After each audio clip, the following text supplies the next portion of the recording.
دابا ما عرفنا واش نفرحوا بهاد 3 ديال النقاط ولا غادي نوجدوا راسنا للصح والمباريات الصعيبه اللي جايه.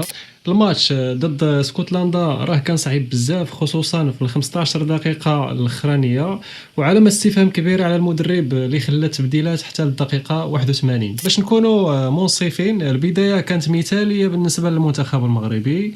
المدرب حط نفس التشكيله اللي تعادلات مع البرازيل، وهذا هو اللوجيك. السيطره كانت واضحه في البدايه ديال الشوط الاول، من بعد ما تسجل الهدف ديال الصباري تما قلنا صافي اسكتلندا اليوم غنربحوها بثلاثيه ولا رباعيه. اللي عجبني بزاف هو التحركات ديال اشرف حكيمي.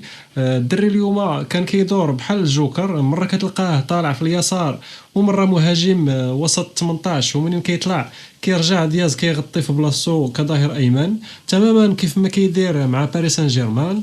يعني وهبي عاطيه الحريه التامه، ولكن من الدقيقة 35 في الشوط الأول تبدل كل شيء. اللعابة بحال اللي دخلهم العيا ولا الثقة الزايدة، وبدينا كنضيعوا كرات سهلة بزاف. تضييع الفرص في منافسة بحال كأس العالم راه كيتخلص غالي، بالأخص إلا كان المنافس ديالك قوي، وخصوصا في الأدوار المتقدمة.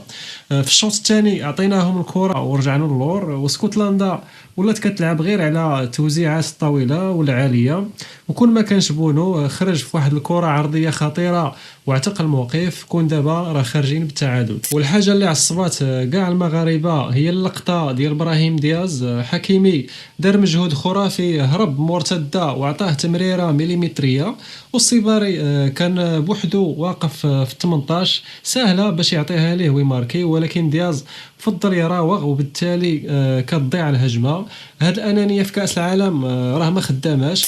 المهم دابا عندنا 4 ديال النقاط، والماتش الجاي مع هايتي باين غنربحوه ان شاء الله وبشي نتيجه كبيره باش نتفاداو المركز الثاني. ولكن خاصنا نديروا في البال اننا خلقنا بزاف ديال الفرص ضد البرازيل واسكتلندا، وما ماركينا منهم غير 2 ديال البيوت.